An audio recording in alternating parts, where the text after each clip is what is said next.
The carpool lane at Riverside Elementary moved like molasses every Tuesday. I'd been picking up my daughter Lily here for 3 years, ever since the divorce finalized and we settled into our week-on week-off custody arrangement. Today, I was fourth in line when I saw my ex-wife's white SUV pull up beside the waiting area. She shouldn't have been here. It was my week. But there she was, standing outside her vehicle, talking to Mrs. Patterson from the PTA. I pulled forward when the line moved. Lily emerged from the building with her backpack, scanning for my car. She saw me, and waved. Then she saw her mother, my ex-wife, let's call her Jessica, walk directly into Lily's path. I rolled down my window, ready to call out, but Jessica's voice carried across the entire pickup zone. Lily, honey, did your father give you money for the aquarium field trip? Several parents turned. The mom in the Honda ahead of me glanced in her rearview mirror. Lily shook her head, confused. Dad said he'd write a check tonight.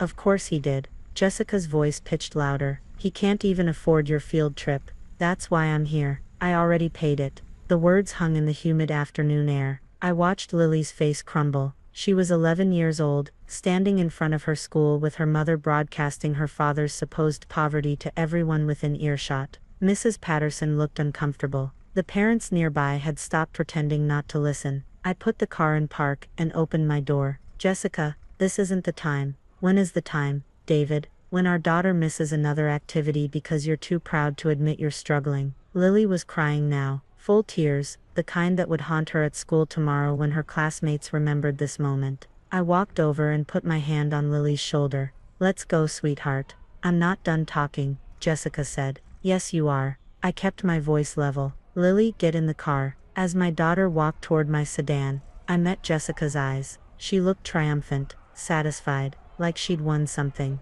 I'm sorry, I said quietly to Mrs. Patterson, who still stood there awkwardly. I apologize for the disruption. I got in the car. Lily was sobbing in the passenger seat. Behind us, parents were pulling out their phones. By tonight, this would be all over the school parent Facebook group. I didn't mention the incident to Lily during the drive home. She stared out the window, headphones in, ignoring me. When we got to my apartment, she went straight to her room and closed the door. I sat at my kitchen table and pulled out my phone. I'd started documenting Jessica's behavior 6 months ago, when my lawyer first suggested it. I opened the Notes app and typed October 24th, 3:15 p.m., school pickup. Jessica publicly claimed I couldn't afford Lily's $35 field trip in front of multiple parents and students. Lily was humiliated and cried. Parents witnessed everything. It was the 14th incident I'd documented. The first had been in April, during the spring carnival. Jessica had loudly questioned whether I'd really paid my share of the booth sponsorship. The volunteer coordinator had been standing right there. Then came the parent-teacher conference in May, where Jessica suggested to Mrs. Kim that I was financially unreliable and might not be able to afford summer camp. In June at Lily's soccer game, Jessica told another parent, loudly enough for me to hear, that I'd missed a child support payment. I hadn't. I had the bank records proving it. Each incident followed the same pattern: public setting, witnesses, financial accusations, my apparent inability to defend myself without making things worse. My phone rang. Unknown number. Mr. Mitchell, this is Sandra Williams from the district office. I'm the superintendent. Do you have a few minutes to talk? My stomach dropped. Of course. I understand there was an incident at pickup today. I wanted to reach out personally before this goes any further. I apologize if we caused a disruption. My ex-wife and I are working through some communication issues. Mr. Mitchell, you misunderstand. I'm not calling to reprimand you. I'm calling about Miss Jessica Hartley's conduct. I sat up straighter. I'm sorry. We've been documenting concerns about her behavior on school property for several months. Today's incident was witnessed by staff members and multiple parents. I'd like to set up a meeting to discuss this formally. A meeting about what exactly? About whether Miss Hartley's conduct violates our parent code of conduct policy. We take harassment very seriously, especially when it creates a hostile environment for students, including your daughter. The meeting happened Friday morning at the district administration building. I'd asked my lawyer to come, but he was in court. I showed up alone with my printed documentation. Superintendent Williams was in her late 50s, with steel gray hair and reading glasses on a chain. She sat across from me with Principal Hayes from Riverside Elementary, and a woman who introduced herself as the district's legal counsel. Mr. Mitchell, Thank you for coming in. I want to start by showing you what we've documented. William slid a folder across the table. I opened it. Inside were incident reports, security camera stills, and written statements from parents and staff. April 19th. Williams read from her own copy. Spring Carnival. Miss Hartley publicly questioned your financial contribution in front of volunteer coordinator Patricia Webb. Miss Webb filed a report. I didn't know that. May 12th. Parent-teacher conference. Miss Hartley made claims about your financial reliability to Mrs. Kim. Mrs. Kim documented it in her notes and reported it to the principal. Principal Hayes nodded. I spoke with Miss Hartley informally after that incident. I explained that parent conferences should focus on the student's progress, not financial disputes between parents. She didn't stop. I said, no. June 3rd. Soccer game. Two parents filed complaints about overhearing Miss Hartley discuss your supposed missed child support payment. One of them recorded part of the conversation. Williams pulled out a transcript. I recognized the words. I'd heard them myself that day. June 17th. School Volunteer Day. July 8th. Summer Camp Pickup. September 15th. Fall Open House. October 10th. Fundraiser Meeting. Williams looked up. And Tuesday, October 24th at afternoon dismissal. 14 incidents, I said quietly. 14 documented complaints. There may be others that weren't formally reported. Mr. Mitchell, I need to ask you directly. Have you missed child support payments? No, ma'am. I can provide bank records. Have you failed to pay for Lily's activities or school expenses? No. I pay everything on time, usually in advance. The legal counsel spoke for the first time. Mr. Mitchell, what Miss Hartley is doing has a name. It's called parental alienation through reputation destruction. She's attempting to damage your standing in the community, specifically within the school community, to isolate you, and by extension your daughter. Why tell me this? Because we're going to stop it. Williams said, we have a parent code of conduct. Section 4.7 prohibits harassment of other parents on school property. Miss Hartley has violated this policy repeatedly. We've given informal warnings. She's ignored them.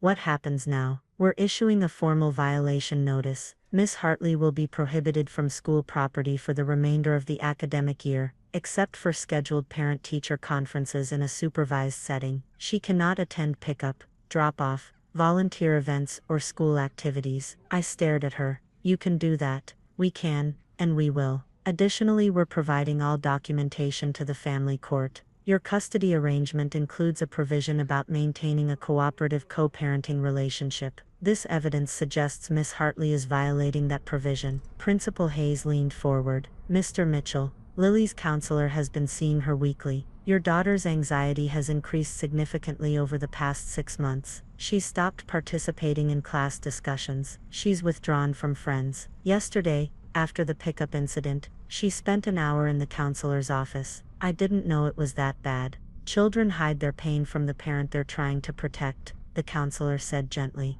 Lily knows these incidents hurt you. She's been trying to shield you from knowing how much they hurt her. They scheduled the formal meeting with Jessica for the following Tuesday. I wasn't required to attend, but Williams thought it would be beneficial if I did. Jessica arrived 15 minutes late, looking annoyed. She sat down across from the same conference table, with her sister beside her for moral support. I don't understand why I'm here, Jessica started. If this is about David's complaint, Miss Hartley, Williams interrupted. This is about 14 documented violations of our parent conduct policy. I'd like you to listen before you speak. Williams went through each incident methodically. Jessica's face transitioned from annoyed to defensive to pale. These are misunderstandings, Jessica said when Williams finished. I was concerned about Lily's welfare. You publicly humiliated your daughter to score points against your ex-husband, the legal counsel said flatly. Multiple witnesses have confirmed this pattern. Staff members have documented your daughter's emotional distress, and you've ignored 2 informal warnings from school administration.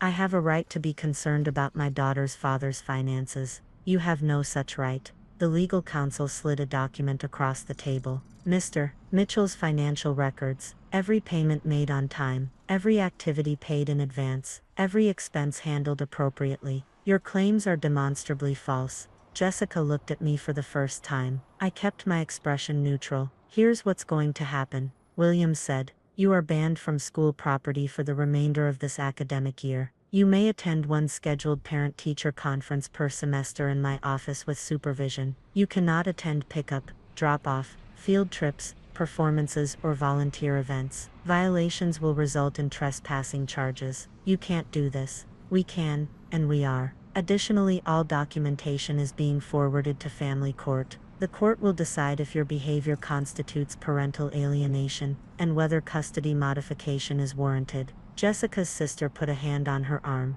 but Jessica shook it off. This is ridiculous. I'm her mother, and you're using that relationship to harm her emotional well-being, Principal Hayes said. Lily's counselor is prepared to testify about the anxiety and social withdrawal your public confrontations have caused. 6 parents have also agreed to provide statements, the legal counsel added. They've expressed concern about the hostile environment you've created at school events. The Parent Association voted unanimously to support the administration's decision. Jessica looked stunned. Parents voted. We held an emergency meeting. They reviewed the documentation. Not a single parent spoke in your defense. The ban went into effect immediately. Lily's aunt started handling school pickup on Jessica's weeks. I noticed the difference in my daughter almost instantly. At pickup the following Tuesday, Lily came out smiling. She waved to friends. Mrs. Patterson stopped me to apologize for not speaking up sooner. A lot of us felt uncomfortable, she said, but we didn't know what to do.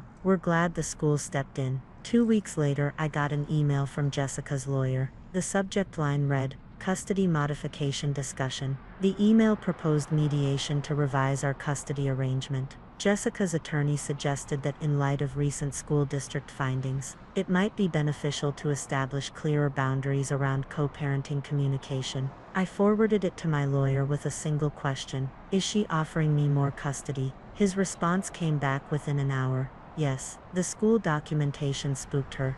Her attorney knows a custody evaluator would reference it. She wants to settle before it gets worse. 3 weeks after the ban, I attended Lily's fall concert. I sat in the auditorium surrounded by other parents, and for the first time in months, no one was whispering about my finances or watching me with pitying expressions. Lily sang in the 3rd row, her voice clear and steady. After the performance, she ran over and hugged me. Did you like it? You were amazing. Mrs. Kim said, I should try out for the spring musical. Can I? Of course. We walked to the car together. Lily was chattering about auditions and rehearsal schedules. At a red light she suddenly went quiet.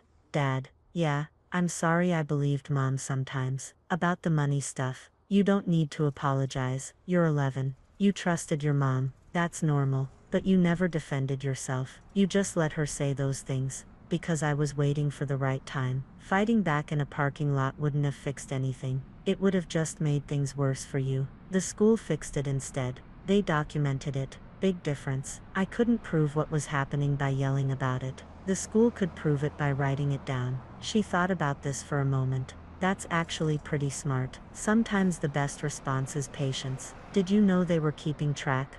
Not at first, but I was keeping track too, just in case. Just in case what? Just in case someone asked for proof. And they did. We pulled into my apartment complex. Lily grabbed her backpack but didn't get out immediately. I'm glad it's over, she said quietly. Me too. Can we get pizza tonight? Absolutely. She opened the door then paused. Dad, Mom's lawyer called her yesterday. I heard her crying. Is she in trouble? She's dealing with consequences of her choices. That's different from being in trouble. Will I still see her? Of course. She's still your mom. She just can't come to school anymore. Good, Lily said firmly. Then she grabbed her bag and headed inside. I sat in the car for another minute, watching the sun set behind the apartment buildings. My phone buzzed. Email from the superintendent's office. Subject: Lily Mitchell progress update. I opened it. Mr. Mitchell progress update. I opened it. Lily's teachers report significant improvement in classroom participation and peer engagement since late October. Her counselor notes marked decrease in anxiety symptoms. Thank you for your patience during this process. The documentation you provided was essential to our intervention. Superintendent Williams, I replied. Thank you for taking action. Lily is thriving. Then I went inside to order pizza with my daughter, who was singing show tunes in her bedroom, already preparing for her audition. For the first time in 6 months, everything felt normal.